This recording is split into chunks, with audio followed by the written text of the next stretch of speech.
ಆಶ್ಚರ್ಯಕರ ಸಂಗತಿ ಅಂದ್ರೆ ಬಹಳಷ್ಟು ಜನರಿಗೆ ವಾಕಿಂಗ್ ಮಾಡಬೇಕು, ಕೂತ್ಕೋಬೇಕು, ನಿಂತ್ಕೋಬೇಕು ಅಂದ್ರೆ ಆರಾಮಾಗಿ ನಿಂತ್ಕೋತಿರ್ತಾರೆ. ಆದ್ರೆ ಯಾವಾಗ ಮೆಟ್ಲು ಹತ್ತಬೇಕು ಇಳಿಬೇಕು ಅಂದಾಗ ಅವ್ರಿಗೆ ಮಂಡಿ ನೋವು ಕಾಣಿಸ್ಕೊಳ್ಳುತ್ತೆ. ಇದು ನಾವು ವಯಸ್ಸಾಯ್ತು ಸಹಜ ಅಂತ ಇಗ್ನೋರ್ ಮಾಡ್ಬೇಕಾ ಅಥವಾ ಮಂಡಿಯಲ್ಲಿ ಏನೋ ತೊಂದರೆ ಆಗಿದೆ ಅಂತ ಹೇಳ್ತಾ ಇರುವಂತಹ ಲಕ್ಷಣನ? ಈ ಮೆಟ್ಲು ಹತ್ತಬೇಕಾದ್ರೆ ಇಳಿಬೇಕಾದ್ರೆ ಯಾಕೆ ಮಂಡಿ ನೋವು ಬರುತ್ತೆ? ಇದು ಬೇರೆ ಈ ತರ ಆಗಬಾರ್ದು ಅಂತಂದ್ರೆ ವಯಸ್ಸಾದ ನಂತರ ನಾವೊಂದು ರೇಲಿಂಗ್ ಹಿಡ್ಕೊಂಡು ಹತ್ತುವಂಥದ್ದು ಅಥವಾ ನಾವು ಈ ತರ ಆಗೋದ್ರಿಂದ ದೇವಸ್ಥಾನಕ್ಕೆ ಹೋಗೋದನ್ನ ತಪ್ಪಿಸ್ಕೊಳ್ಳೋದು, ಫ್ಯಾಮಿಲಿ ಫಂಕ್ಷನ್ ಗಳನ್ನ ಅವಾಯ್ಡ್ ಮಾಡುವಂಥದ್ದು, ಈ ತೊಂದರೆಗಳು ಆಗಬಾರ್ದು ಅಂದ್ರೆ ನಮ್ಮ ಮಂಡಿಯನ್ನ ಬಲಿಷ್ಠವಾಗಿ ಇಟ್ಕೊಳ್ಳೋಕೆ ಹೇಗೆ ಸಾಧ್ಯ? ಅದನ್ನ ಸರಿಯಾಗಿ ಮುಂದೆ ವಯಸ್ಸಾದ್ಮೇಲೂ ನಾವು ಇಂಡಿಪೆಂಡೆಂಟ್ ಆಗಿ ಬೇರೆಯವ್ರ ಮೇಲೆ ಡಿಪೆಂಡೆಂಟ್ ಆಗದೆ ಇರೋ ರೀತಿಯಲ್ಲಿ ಮಂಡಿ ನೋವು ತೊಂದರೆ ಆಗದೆ ಇರೋ ರೀತಿಯಲ್ಲಿ ನೋಡ್ಕೊಳ್ಳೋಕೆ ಹೇಗೆ ಸಾಧ್ಯ? ಈ ವಿಡಿಯೋದಲ್ಲಿ ನಾನು ನಿಮಗೆ ಡೀಟೇಲ್ ಆಗಿ ಹೇಳ್ಕೊಡ್ತೀನಿ.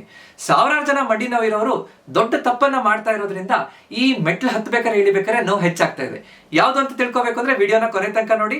ನಮಸ್ಕಾರ, ನಾನು ನಿಮ್ಮ orthopaedic surgeon doctor Kishan Bhagwat.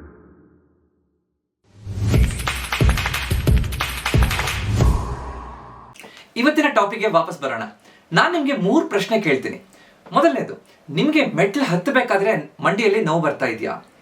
ಎರಡನೇದು, ಅದಕ್ಕಿಂತ ಹೆಚ್ಚು ನೋವು ನಿಮ್ಗೆ ಮೆಟ್ಲು ಇಳಿಬೇಕಾದ್ರೆ ಕಷ್ಟ ಅನಿಸ್ತಾ ಇದೆಯಾ?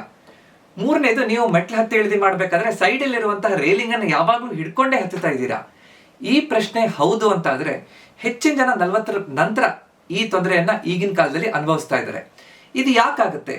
ನಮ್ಮ ಮೆಟ್ಲ ಮೇಲೆ ನಾವು ಓಡಾಡಬೇಕಾದ್ರೆ ನಮ್ಮ ಮಂಡಿ ಮೇಲೆ ಏನ್ ತೊಂದರೆ ಆಗುತ್ತೆ ಅದನ್ನ ನಾವು ಇವತ್ತಿನ ವಿಡಿಯೋದಲ್ಲಿ ಕ್ಲಿಯರ್ ಆಗಿ ಅರ್ಥ ಮಾಡ್ಕೊಳ್ಳೋಣ. ನನಗೆ ಮೊನ್ನೆ ಒಬ್ಬ 52 ವರ್ಷದ ಒಬ್ಬರು ಟೀಚರ್ ಬಂದಿದ್ರು, ಸ್ಕೂಲ್ ಟೀಚರ್. ಅವರಿಗೆ ನನಗೆ ದೊಡ್ಡ ತೊಂದರೆ ಅಂದ್ರೆ ನನಗೆ ಶಾಲೆಯಲ್ಲಿ ಮೆಟ್ಲು ಹತ್ತಿ ಇಳಿಯೋದೇ ಕಷ್ಟ ಆಗುತ್ತೆ ಅಂತ ಅನ್ಕೋತಾ ಇದ್ರು. ಆದ್ರೆ ಕರೆಕ್ಟ್ ಆಗಿ ಅವ್ರನ್ನ ಟೆಸ್ಟ್ ಮಾಡಿ ನೋಡಿದಾಗ ಅವರ ಮಂಡಿಯಲ್ಲಿ ಇರುವಂತಹ ಮಾಂಸಖಂಡಗಳು ವೀಕ್ ಆಗಿತ್ತು. ಅವರು ಸ್ವಲ್ಪ ದೇಹದ ತೂಕ ಹೆಚ್ಚಿದ್ರು. ಸೊ ತೂಕ ಸ್ವಲ್ಪ ಕಡಿಮೆ ಮಾಡಿಕೊಂಡು ಮಾಂಸಖಂಡಗಳನ್ನ ಗಟ್ಟಿ ಮಾಡ್ಕೊಳ್ಳೋದ್ರಿಂದ ಆರಾಮಾಗಿ ಅವರು ಮೆಟ್ಲು ಹತ್ತಿ ಇಳಿಯುವಂಥದ್ದನ್ನ ಆರಾಮಾಗಿ ಅವ್ರ ಸ್ಕೂಲಲ್ಲಿ ಹೋಗಿ ಬಂದು ಮಾಡ್ಲಿಕ್ಕೆ ಅವ್ರಿಗೆ ಅನುಕೂಲ ಆಗೋ ರೀತಿಯಲ್ಲಿ ಅವರ ಜೀವನ ಶೈಲಿ ಬದಲಾಗ್ಬಿಡ್ತು.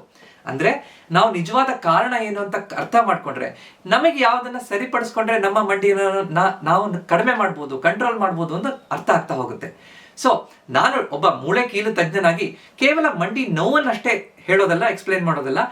ನೀವು ಇಂಡಿಪೆಂಡೆಂಟ್ ಆಗಿ 40, 50, 60 ವರ್ಷದ ನಂತರ ನೀವು ಇಂಡಿಪೆಂಡೆಂಟ್ ಆಗಿ ಇರ್ಲಿಕ್ಕೆ ನಿಮ್ಮ ಮಂಡಿಯನ್ನ ಬಲಿಷ್ಠವಾಗಿ ಇಟ್ಕೊಳ್ಳೋದು, ನಿಮ್ಗೆ ಡಾಕ್ಟರ್ ಹತ್ರ ಹೋಗದೆ ಇರುವಂತಹ ಪರಿಸ್ಥಿತಿ ಬರಲಿ ಅನ್ನೋದಕ್ಕೆ ನಾನು ಈ ವಿಡಿಯೋಗಳನ್ನ ಮಾಡ್ತಾ ಇರೋದು. ಯಾವ 5 ಮುಖ್ಯ ಕಾರಣದಿಂದ ನಮ್ಮ ಮಂಡಿ ಮೇಲೆ ಹೆಚ್ಚು ಒತ್ತಡ ಬೀಳುತ್ತೆ ಅಥವಾ ಮಂಡಿ ನೋವು ಹೆಚ್ಚಾಗುತ್ತೆ? ಮೊದಲನೇದು, ಆ ಮಂಡಿ ಮೇಲೆ ಪ್ರೆಷರ್ ಹೆಚ್ಚಾಗ್ತಾ ಹೋಗುತ್ತೆ. ನಾವು ವಾಕಿಂಗ್ ಮಾಡಬೇಕಾದ್ರೆ ಎಷ್ಟು ಮಂಡಿ ಮೇಲೆ ತೂಕ ಬೀಳುತ್ತೋ ಅದರ 3ರಿಂದ 4 ಪಟ್ಟು ಹೆಚ್ಚು ನಾವು ಮೆಟ್ಲನ್ನ ಹತ್ತಬೇಕಾದ್ರೆ ಅದ್ರ ಆ ಮಂಡಿ ಮೇಲೆ ತೂಕ ಬೀಳುತ್ತೆ. ಉದಾಹರಣೆಗೆ ನೀವು ಆರಾಮಾಗಿ ಒಂದು ಸಣ್ಣ ಬ್ಯಾಗ್ ಅನ್ನು ಹಿಡ್ಕೊಂಡು ಓಡಾಡ್ಬೋದು. ಆದ್ರೆ ನೀವು ಹೆಚ್ಚು ಹೆವಿ ಸೂಟ್ ಕೇಸ್ ಅನ್ನ ಎತ್ಕೊಂಡು ಓಡಾಡ್ತಾ ಇರ್ಬೇಕಾದ್ರೆ ನಿಮ್ಗೆ ಎಷ್ಟು ಸುಸ್ತಾಗುತ್ತೋ, ಕಷ್ಟ ಆಗುತ್ತೋ, ಅದೇ ರೀತಿ ನಾವು ವಾಕಿಂಗ್ ಮಾಡ್ಬೇಕಾದ್ರೆ ನಮ್ಮ ಮಂಡಿ ಮೇಲೆ ಎಷ್ಟು ಪ್ರೆಷರ್ ಬೀಳ್ತಿರುತ್ತೋ, ನಮ್ಮ ದೇಹವನ್ನ ಮೇಲಿನ ಮೆಟ್ಲಿಗೆ ಅಥವಾ ಏರಿರುವಂತಹ ಜಾಗದಲ್ಲಿ ನಮ್ಮನ್ನ ಮೇಲಕ್ಕೆ ಏರಿಸಬೇಕು ಅಂತಂದಾಗ ಮಂಡಿ ಮೇಲೆ 4 ಪಟ್ಟು ಹೆಚ್ಚು ತೂಕ ಬೀಳುತ್ತೆ. ಮೆಟ್ಲು ಇಳಿಬೇಕಾದ್ರೆ ಅದಕ್ಕಿಂತ ಹೆಚ್ಚು ತೂಕ ಬೀಳುತ್ತೆ. ಸೊ ಇದು ಮೊದಲನೇ ಮುಖ್ಯವಾದಂತಹ ಕಾರಣ. ಪ್ರೆಷರ್ ಆಕ್ಚುಲಿ ಒಳಗಡೆ ಒತ್ತಡ ಹೆಚ್ಚಾಗ್ತಾ ಹೋಗುತ್ತೆ. ಎರಡನೇದು, ಕೇವಲ ಆ ಪ್ರೆಷರ್ ಅಷ್ಟೇ ತೊಂದರೆ ಅಲ್ಲ, ನಮ್ಮ ಮಂಡಿ ಚಿಪ್ಪಿನ ಹಿಂದ್ಗಡೆ ಇರುವಂತಹ ಆ ಕಾರ್ಟಿಲೇಜ್ ವೇರ್ ಔಟ್ ಆಗ್ತಾ ಬರುತ್ತೆ. ಯೋಚನೆ ಮಾಡಿ, ಒಂದು ಹೊಸ ಮನೆ ಇದೆ, ಟೈಲ್ಸ್ ಎಲ್ಲ ಹೊಸದಾಗಿ ಹಾಕಿದ್ದಾರೆ ಅಂದಾಗ ಟೈಲ್ಸ್ ಎಲ್ಲ ಸ್ಮೂತ್ ಆಗಿರುತ್ತೆ. ಆದ್ರೆ ಅದ್ರ ಮೇಲೆ ಓಡಾಡಿ ಓಡಾಡಿ ಓಡಾಡಿ ಸ್ವಲ್ಪ ದಿನ ಆದ್ಮೇಲೆ, ಮನೆ ಹಳತಾದ್ಮೇಲೆ ಆ ಟೈಲ್ಸ್ ಸ್ವಲ್ಪ ರಫ್ ಆಗ್ತಾ ಬರುತ್ತೆ. ಅದೇ ರೀತಿ ನಮ್ಮ ಮಂಡಿ ಚಿಪ್ಪಿನ ಹಿಂದ್ಗಡೆ, ಮಂಡಿ ಚಿಪ್ಪನ್ನ ಪಟೆಲ್ಲಾ ಅಂತ ಹೇಳ್ತೀವಿ, ಆ ಮೂಳೆಗೆ ಹೆಸರು, ಅದು ನಮ್ಮ ಮೂಳೆ ಜೊತೆಗೆ ಅಲ್ಲಿ ಒಳಗಡೆ ಇರುವಂತಹ ಘರ್ಷಣೆ ಆಗಿ ಆಗಿ ನಾವು ಓಡಾಡಿ ಓಡಾಡಿ ಅಲ್ಲಿರುವಂತಹ ಆ ಕಾರ್ಟಿಲೇಜ್, ಏನ್ ಸ್ಮೂತ್ ಆಗಿರುವಂತಹ ಕಾರ್ಟಿಲೇಜ್ ಇರುತ್ತೋ ಅದು ರಫ್ ಆಗ್ಬಿಡುತ್ತೆ. ಅಲ್ಲಿ ಒತ್ತಡ ಬರುತ್ತೆ, ಮೆಟ್ಲು ಹತ್ತಿ ಇಳಿದು ಮಾಡ್ಲಿಕ್ಕೆ ಕಷ್ಟ ಆಗ್ತಾ ಹೋಗುತ್ತೆ. ಸೊ ಇದು ಎರಡನೇ ಮುಖ್ಯವಾದಂತಹ ಕಾರಣ. ಮೂರನೇದು ಮತ್ತು ಬಹಳ ಮುಖ್ಯವಾದಂತಹದ್ದು, ಮಾಂಸಖಂಡಗಳು ವೀಕ್ ಆದಾಗ. ಸಣ್ಣ ಪುಟ್ಟ ಮಂಡಿ ನೋವು ಬಂತು ಅಂದ್ರೆ ನಾವು ಕೂತ್ಕೊಂಡ್ಬಿಡ್ತೀವಿ, ಹೆಚ್ಚು ಓಡಾಡೋದೇ ಇಲ್ಲ. ಅದರಿಂದ ನಮ್ಮ ಮಾಂಸಖಂಡಗಳು ಇನ್ನಷ್ಟು ವೀಕ್ ಆಗ್ತಾ ಹೋಗುತ್ತೆ. ಸೊ ಮಾಂಸಖಂಡ ಅನ್ನುವಂಥದ್ದು ನಮ್ಮ ಇಡೀ ಮಂಡಿಯ ಮುಖ್ಯವಾದಂತಹ ಒಂದು ಸಪೋರ್ಟ್. ಅದು ಇಂಜಿನ್ ಇದ್ದಾಗೆ. ಇಂಜಿನ್ ಚೆನ್ನಾಗಿದ್ರೆ ಗಾಡಿ ಚೆನ್ನಾಗಿ ಓಡ್ತಾ ಇರುತ್ತೆ. ಸೊ ತೊಡೆಯ ಮುಂದೆ ಇರುವಂತಹ ಮಾಂಸಖಂಡ, ಕ್ವಾಡ್ರಿಸೆಪ್ಸ್ ಅನ್ನುವಂತಹ ಮಾಂಸಖಂಡ ಮುಖ್ಯವಾಗಿ ನಮಗೆ ಮೆಟ್ಲು ಹತ್ತಬೇಕಾದ್ರೆ ಇಳಿಬೇಕಾದ್ರೆ ಬೇಕಾಗಿರುವಂತಹ ಮುಖ್ಯ ಮಾಂಸಖಂಡ. ಆ ಮಾಂಸಖಂಡ 40-50 ಆದ ತಕ್ಷಣ ಸಹಜವಾಗಿ ವೀಕ್ ಆಗ್ತಾ ಬರುತ್ತೆ. ಆವಾಗ ನಮಗೆ ಮೆಟ್ಲು ಹತ್ತೋದು ಇಳಿಯೋದು ಕಷ್ಟ ಆಗುತ್ತೆ.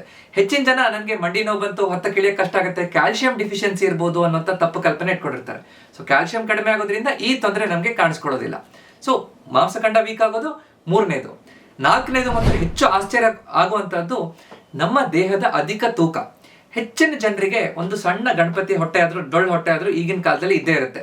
ಸೊ ಸರಿಯಾದ ತೂಕವನ್ನ ನಾವು ಮೇಂಟೈನ್ ಮಾಡ್ಕೊಳ್ಳೋದು ಬಹಳ ಮುಖ್ಯ. ನಮ್ಮ ಆಕ್ಚುಯಲ್ ಹೈಟಿಗೆ ತೂಕ ಸರಿ ಇದೆಯಾ ನಾವು ಪ್ರಶ್ನೆ ಮಾಡಿ ನೋಡ್ಕೋಬೇಕು. ತೂಕ ಹೆಚ್ಚಿದ ತಕ್ಷಣ ನಾವು ಒಂದು 5 kg ಹೆಚ್ಚು ತೂಕ ಇದ್ದೀವಿ ಅಂತ ತಿಳ್ಕೊಳ್ಳಿ.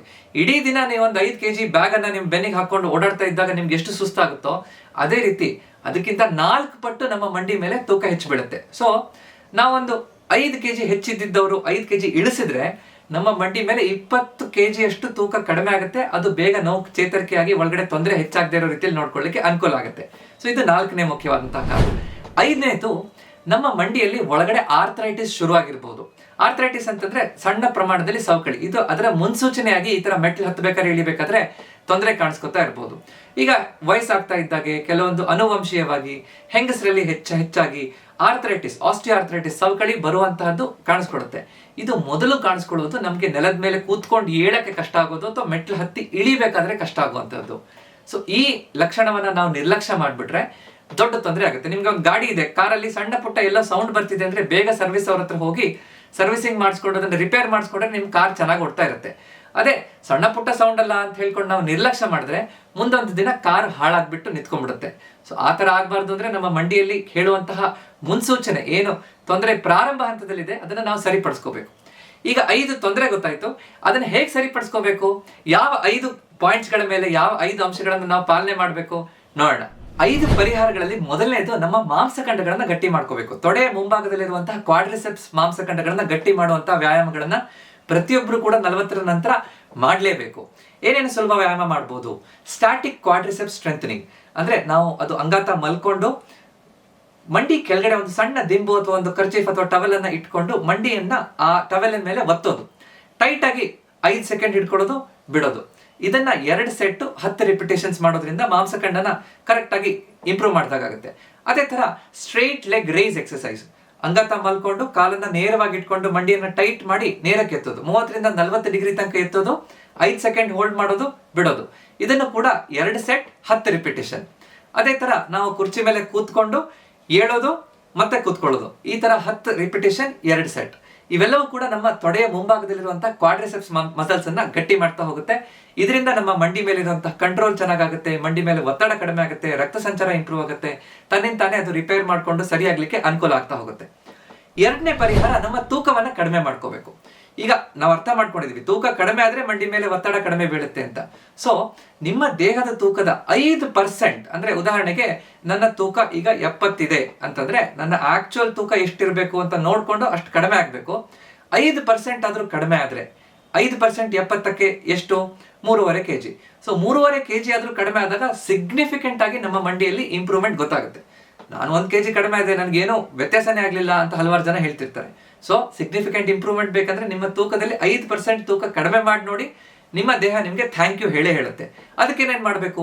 ನಮ್ಮ ಆಹಾರದಲ್ಲಿ ಸರಿಯಾದ ಪಥ್ಯ ಮಾಡಬೇಕು, ಪ್ರತಿನಿತ್ಯ ಕರೆಕ್ಟ್ ಆಗಿ ನೀರು ಕುಡಿಬೇಕು, ಸರಿಯಾಗಿ ನಿದ್ದೆ ಮಾಡಬೇಕು, ಮಾನಸಿಕ ಒತ್ತಡ ಕಡಿಮೆ ಮಾಡಬೇಕು, ಅದಕ್ಕೆ ಬೇಕಾಗಿರುವಂತಹ ವಾಕಿಂಗ್, ಬೇರೆ ಬೇರೆ ರೀತಿಯಾದಂತಹ ವ್ಯಾಯಾಮಗಳು ಮಾಡಬೇಕು, ಕ್ಯಾಲರಿ ಡೆಫಿಸಿಟ್ ಮಾಡಬೇಕು, ಇಂಟರ್ಮಿಟೆಂಟ್ ಫಾಸ್ಟಿಂಗ್ ಮಾಡ್ಬೋದು.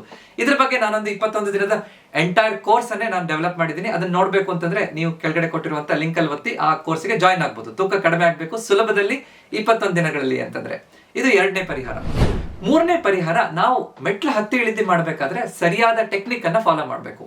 ಮೆಟ್ಲು ಹತ್ತಬೇಕಾದ್ರೆ ಸೈಡ್ ಅಲ್ಲಿ ರೈಲಿಂಗ್ ಅನ್ನ ಹಿಡ್ಕೊಂಡು ಹತ್ತೋದ್ರಿಂದ ಮಂಡಿ ಮೇಲೆ ತೂಕ ಕಡಿಮೆ ಬೀಳುತ್ತೆ. ಮೆಟ್ಲು ಹತ್ತಬೇಕಾದ್ರೆ ನೋವು ಕಡಿಮೆ ಇರುವಂತಹ ಕಾಲನ್ನ ಮೊದಲು ಮೇಲಿಡಬೇಕು. ಒಂದೊಂದೇ ಸಣ್ಣ ಮಕ್ಳು ಇಟ್ಟ ಹಾಗೆ ಒಂದು ಕಾಲಿಟ್ಟು ನಂತರ ಇನ್ನೊಂದು ಕಾಲನ್ನ ಅದೇ ಮೆಟ್ಲಿಗೆ ಇಡಬೇಕು. ಸೊ ಮೆಟ್ಲು ಹತ್ತಬೇಕಾದ್ರೆ ನೋವು ಕಡಿಮೆ ಇರೋ ಕಾಲನ್ನ ಪ್ರಾರಂಭ ಮಾಡಬೇಕು. ಇಳಿಬೇಕಾದ್ರೆ ನೋವು ಹೆಚ್ಚಿರುವಂತಹ ಕಾಲನ್ನ ಮೊದಲಿಟ್ಟು ನಾವು ಇಳಿಯಕ್ಕೆ ಶುರು ಮಾಡಿದ್ರೆ ಆವಾಗ ನೋವು ಕಡಿಮೆ ಆಗುತ್ತೆ. ಸೊ ಈ ಟೆಕ್ನಿಕ್ ಬಹಳ ಮುಖ್ಯ. ಅದ್ರ ಜೊತೆಗೆ ಸ್ವಲ್ಪ ಕಾಲನ್ನ ಹೊರಮುಖವಾಗಿ ಇಟ್ಕೊಂಡು ನಾವು ಮೆಟ್ಲು ಹತ್ತಿ ಇಳಿದಿ ಮಾಡುವಂತಹದ್ದನ್ನ ಕಲ್ತ್ಕೊಂಡ್ರೆ ಬಹಳ ಚೆನ್ನಾಗಿ ಮಂಡಿ ಮೇಲೆ ಅಲ್ಲದೆ ನಮ್ಮ ಪೃಷ್ಠಭಾಗದ ಮೇಲೆ ತೂಕವನ್ನು ತಗೊಂಡು ಮಂಡಿ ಮೇಲೆ ನೋವು ಹೆಚ್ಚಾಗದೇ ಇರೋ ರೀತಿಯಲ್ಲಿ, ತೊಂದರೆ ಹೆಚ್ಚಾಗದೇ ಇರೋ ರೀತಿಯಲ್ಲಿ ನೋಡ್ಕೋಬಹುದು. ಸೊ ಟೆಕ್ನಿಕ್ ಅನ್ನ ಕರೆಕ್ಟ್ ಆಗಿ ಅರ್ಥ ಮಾಡ್ಕೊಂಡು ಮೆಟ್ಲು ಹತ್ತೋದು ಕಲಿತೀರಾ? ಅರ್ಥ ಮಾಡ್ಕೊಳ್ಳಿ. ಇದು 3ನೇ ಪರಿಹಾರ. 4ನೇ ಪರಿಹಾರ, ಪ್ರತಿದಿನ ವಾಕಿಂಗ್ ಮಾಡೋದು. ಇದೆಲ್ಲರಿಗೂ ಗೊತ್ತು, ವಾಕಿಂಗ್ ಇಂದ ನಮ್ಗೆ ಹಲವಾರು ಬೆನಿಫಿಟ್ಸ್ ಇದೆ, ಪ್ರಯೋಜನಗಳಿದೆ.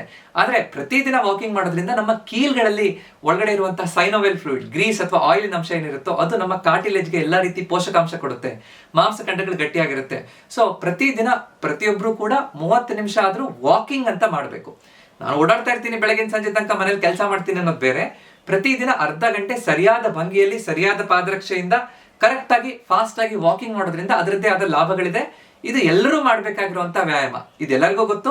ಎಷ್ಟು ಜನ ಮಾಡ್ತಾ ಇದ್ದೀವಿ ಪ್ರಶ್ನೆ ಮಾಡಿ ನೋಡ್ಕೊಳ್ಳಿ. ಇದು 4ನೇ ಮುಖ್ಯವಾದಂತಹ ಪರಿಹಾರ ಮಂಡಿಯನ್ನ ಆರೋಗ್ಯವಾಗಿ ಇಟ್ಕೊಳ್ಳೋಕೆ. 5ನೇದು, ನಾವು ಸಣ್ಣ ಪುಟ್ಟ ತೊಂದರೆ ಬಂದಾಗ ನಿರ್ಲಕ್ಷ್ಯ ಮಾಡದೆ ಡಾಕ್ಟರ್ ಹತ್ರ ಹೋಗಿ ತೋರಿಸ್ಕೋಬೇಕು. ಅಂದ್ರೆ ಎಲ್ಲದಕ್ಕೂ ಡಾಕ್ಟರ್ ಹತ್ರ ಓಡೋಗ್ಬೇಕು ಅಂತಲ್ಲ. ಮಂಡಿಯಲ್ಲಿ ಈ ತರ ತೊಂದರೆ ಆದಾಗ, ಒಳಗಡೆ ಸ್ವಲ್ಪ ಕಟ್ ಶಬ್ದ ಬರ್ತಾ ಇದೆ, ನೋವಿನ ಜೊತೆ ಬರ್ತಾ ಇದೆ, ನನಗೆ ಮೆಟ್ಲು ಹತ್ತಕ್ಕೆ ಇಳಿಯಕ್ಕೆ ಕಷ್ಟ ಆಗ್ತಾ ಇದೆ, ಯಾಕಂದ್ರೆ ಪ್ರಾರಂಭಿಕ ಹಂತದಲ್ಲಿ ತೊಂದರೆಯನ್ನ ತೋರಿಸ್ಕೊಂಡ್ರೆ ಅದನ್ನ ಬೇಗ ಸರಿಪಡಿಸ್ಕೋಬಹುದು, ಸಂಪೂರ್ಣವಾಗಿ ಗುಣ ಆಗುತ್ತೆ, ಮುಂದೆ ತೊಂದರೆ ಆಗದೆ ಇರೋರು ನೋಡ್ಕೋಬಹುದು. ಅದನ್ನ ನಾವು ನಿರ್ಲಕ್ಷ್ಯ ಮಾಡಿ ಮಾಡಿ ಮಾಡಿ ಮಾಡಿ ಯಾವಾಗ ಸರಿ ಮಾಡದೇ ಇರೋ ಹಂತದಲ್ಲಿ ಆಗ ಡಾಕ್ಟರ್ ಹತ್ರ ಹೋದಾಗ ಸಂಪೂರ್ಣವಾಗಿ ತೊಂದರೆಯನ್ನ ಗುಣಪಡಿಸ್ಲಿಕ್ಕೆ ಆಗಲ್ಲ. ನಮ್ಗೆ ನೋವು, ಇನ್ನಷ್ಟು ಡಿಫಾರ್ಮಿಟಿ, ಡಿಸೆಬಿಲಿಟಿ ಎಲ್ಲದೂ ಹೆಚ್ಚಾಗ್ತಾ ಹೋಗ್ಬಿಡುತ್ತೆ. ಸೊ ಈ ರೀತಿ ಮಂಡಿಯಲ್ಲಿ ನೋವು ಬರ್ತಾ ಇದ್ರೆ ಒಮ್ಮೆ ಡಾಕ್ಟರ್ ಹತ್ರ ಹೋಗಿ ಯಾಕೆ ಆಗ್ತಾ ಇದೆ, ಯಾವ ಹಂತದಲ್ಲಿದೆ ತೊಂದರೆ ಅಂತ ಕರೆಕ್ಟ್ ಆಗಿ ಪರೀಕ್ಷೆ ಮಾಡಿಸ್ಕೊಂಡು ಅದಕ್ಕೆ ಸೂಕ್ತ ಪರಿಹಾರವನ್ನ ಅರ್ಥ ಮಾಡ್ಕೊಂಡು ಮುಂದುವರಿಸುವಂತದ್ದು ಬಹಳ ಮುಖ್ಯ. ಸೊ ಈ 5 ಪರಿಹಾರಗಳನ್ನ ನೆನ್ಪಿಟ್ಟಿರ್ತೀರಲ್ವಾ?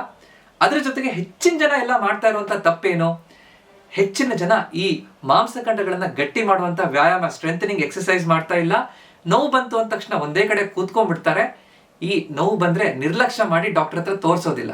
ಸೊ ಈ 3 ಮುಖ್ಯ ತೊಂದರೆಯಿಂದಾಗಿ ಈ ಮೆಟ್ಲು ಹತ್ಬೇಕಾದ್ರೆ ಬರುವಂತಹ ನೋವನ್ನ ನಾವು ನಿರ್ಲಕ್ಷ್ಯ ಮಾಡಿ ಮಾಡಿ ಮಾಡಿ ದೊಡ್ಡ ತೊಂದರೆ ಆದ್ಮೇಲೆ ಡಾಕ್ಟರ್ ಹತ್ರ ಹೋದಾಗ, ಯಾಕಂದ್ರೆ ನಾನೊಬ್ಬ ಕೀಲು ಮೂಳೆ ತಜ್ಞನಾಗಿ ಪ್ರತಿದಿನ ಈ ತೊಂದರೆಯನ್ನು ನೋಡ್ತಾ ಇರುವಂತಹ ವ್ಯಕ್ತಿಯಾಗಿ ನಾನು ನಿಮ್ಗೆ ಹೇಳ್ತಾ ಇದ್ದೀನಿ. ಈ ವಿಡಿಯೋನ ಕರೆಕ್ಟ್ ಆಗಿ ಅರ್ಥ ಮಾಡ್ಕೊಳ್ಳಿ. ಇದ್ರ ಬಗ್ಗೆ ಇನ್ನಷ್ಟು ಡೀಟೇಲ್ಸ್ ಬೇಕು ನಮ್ಗೆ, ನಮ್ಮ ಮಂಡಿ ನೋವು, ನನಗೆ ಮಂಡಿ ನೋವು ಇದೆ ಅಂತ, ನಮ್ಮ ಮನೇಲಿ ಯಾರಿಗಾದ್ರೂ ಮಂಡಿ ನೋವು ಇದೆ ಅಂತಂದ್ರೆ ನಾನು ಉಚಿತವಾಗಿ ಮಾಡ್ತಾ ಇರುವಂತಹ, ಕನ್ನಡದಲ್ಲಿ ಮಾಡ್ತಾ ಇರುವಂತಹ free webinar strong knees for life, ಅಂದ್ರೆ ನನ್ನ ಜೀವನದಾದ್ಯಂತ ಬಲಿಷ್ಠವಾದ ಮೊಣಕಾಲುಗಳನ್ನ, ಮಂಡಿಯನ್ನ ಹೇಗೆ ಕಾಪಾಡ್ಕೋಬೇಕು, ಬೇರೆಯವ್ರ ಮೇಲೆ ಹೇಗೆ ಡಿಪೆಂಡೆಂಟ್ ಆಗಬಾರ್ದು ಅನ್ನೋದನ್ನ ತಿಳ್ಕೋಬೇಕು ಅಂದ್ರೆ 90 ನಿಮಿಷದ ನನ್ನ ಫ್ರೀ ವೆಬಿನಾರ್ಗೆ ಜಾಯಿನ್ ಆಗಿ ಈಗ ರಿಜಿಸ್ಟರ್ ಮಾಡಿ.